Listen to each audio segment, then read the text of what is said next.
What's up, guys? Coach Joe here from the Strength Feed. I want to go over my speed development program. This is probably going out to a couple of my lacrosse guys, but we can adjust depending on the sport and things like that. So we'll attach in the Strength Coach Pro. You'll see groundwork examples that we'll have. You kind of use the groundwork for what you need. So some guys are going to need a little bit more mobility than others. Some of our older guys with knee issues, ankle issues, we'll kind of direct you to the direction you need to go or put it in your programming. But just follow the program on Strength Coach Pro. Look in your groundwork, find what you need to do. I would say have a focus on day one on we're going to go glutes, calves, ankles, right? A little bit of hip. So if you see your groundwork stuff in the video, that long video I've got, kind of focus on that. Add a little bit of rotation in just to loosen up the low back. So we're going to start our speed day one with some specific prep work. All right. So the first one, I don't really have a name for this, but we'll just call it a rolling start on the wall.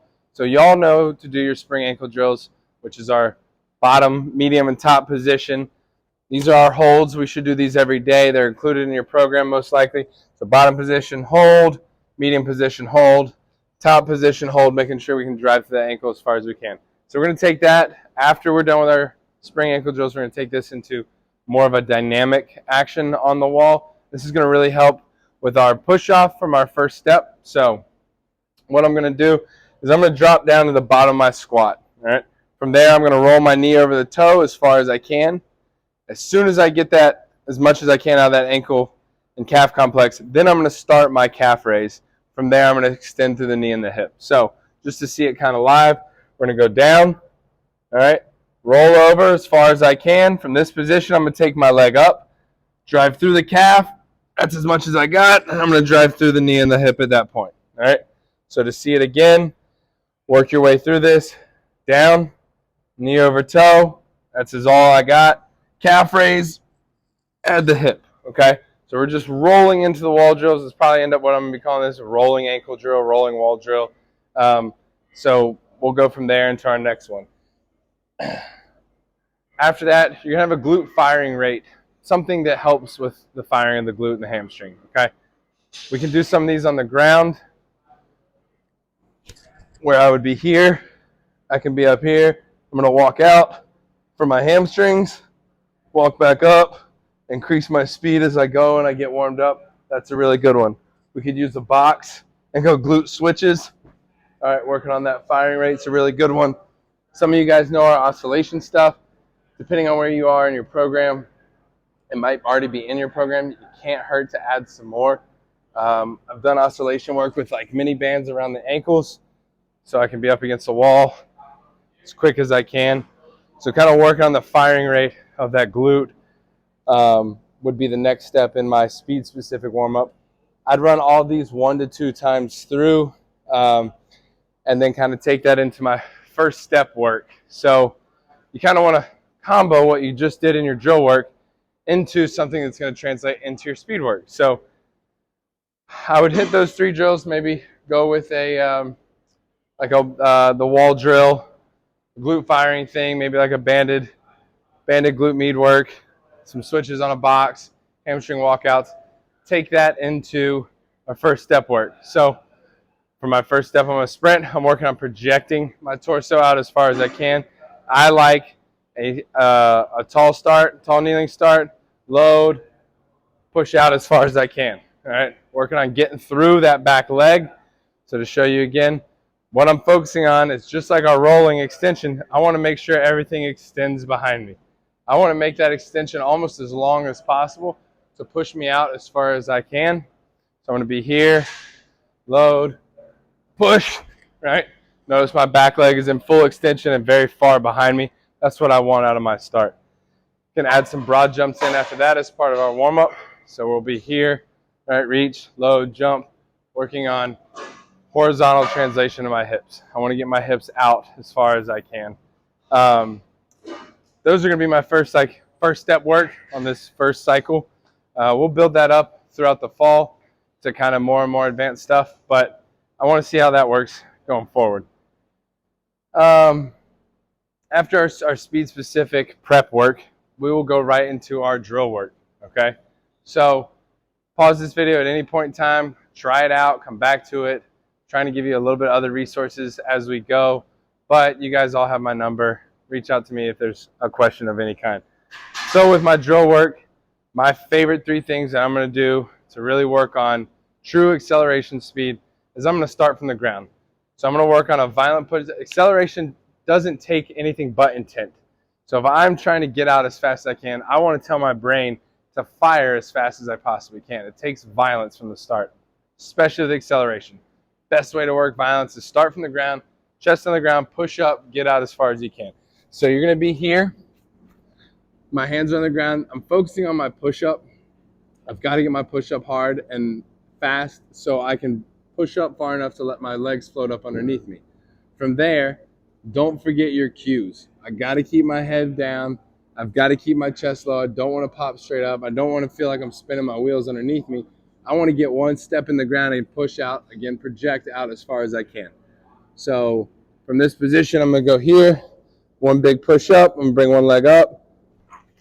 Of course I would take my shoe off, but so that's kind of the goal, is getting that push up in as hard as you can, get out as far as you can, getting that first leg in the ground and driving out as best I can, projecting everything forward. Head down, shoulders forward. Probably wear better shoes than this. Going from there into kneeling starts. So I want to get the heel of this foot in line with the knee on the other side. This is where arm action intent, this is where you're going to be the weakest out of your position, right? Nobody accelerates from this position, but we want to get used to this knee being as far over the toe as we can. And when that happens, getting that whole glute and hip complex involved. So I'm going to start here. I'm going to be loaded. Arm action's ready to go. I got one hand at the cheek, other hand at the other cheek. You can have the heel floating a little bit, but you want to focus on pushing it like where the bottom shoelace is to get up and get out. The same thing applies to this back foot. This leg should stay on the ground so I can push out as far as I can, bringing this other one in. So I'm going to be here. I'm going to push out and get out as far as I can, extending that leg behind me. So I'm going to do 4 or 5 reps each foot. As you progress in your lacrosse fall ball, we want to lower the volume. So that means your intent has to be better with every rep. In the middle to end of fall ball, you guys got scrimmages coming up. You know, at week probably 4 on this program, you should be dialed down to maybe 2 reps each side, right? We got our kneeling starts. From there, I'm going to go into a sled or prowler drill to kind of work strength depending on where I'm at. So Coach Franny and I are going to walk over here. We're going to show some work on the prowler.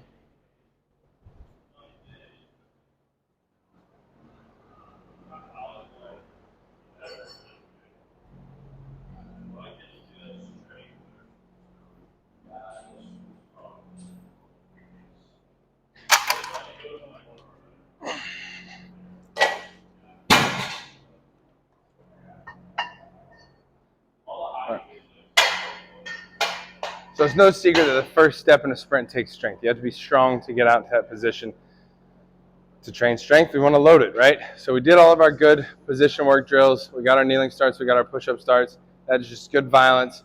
You know, make sure you're recording yourself, sending videos in if you need to, making sure we can make small adjustments as we go. But adding some strength work in on the back end on a prowler is really, really good. So sometimes, depending on the program, I'll start with these and then kind of turn it into a complex where I can do some speed work after. But on this one, what I would finish with on this drill specific work is just getting down, getting loaded here, and just making sure that first step is as hard as we can. All right, reset again. Obviously, I'd put some weight on this prowler. I'm here, I'm loaded, pushing out as far as I can, making sure that back leg gets all the way extended through. I'm flicking my toe on the ground and trying to get my heel as high as possible. All right. Well, later we'll talk in the program about recovery and stuff, like a low heel recovery. When I push through, a lot of people you'll see kind of drag that toe at the end. There's nothing wrong with that. That's actually kind of important if you're working on a low heel recovery, not bringing it up and around, cycling behind you as high as you can get. That's poor backside mechanics. It'll slow you down. So after we get our strength work in on the prowler, the drill, the actual drill, what we're going to do specifically today is going to be timed 10s and 20s. So if you can get somebody out there with a stopwatch, that's fine. If you keep that stopwatch all fall, it stays pretty consistent, right? If you go stopwatch, electronic, it doesn't really tell us kind of where we're at. So make sure whatever you use, if it's a timing gate like what we have here at the Strength Feed, or if it's a coach or a friend getting a hand time, use the same friend, same coach every time, so there's some consistency in your timing. From there, what I'm going to do is I'm going to send you a website. You're going to plug in your 10 and 20. Each week it's going to tell you a little bit about that run. So what I would do is start off, run 3 10s, get your best time. Same thing, after you run your 3 10s, run 3 20s, get your best time.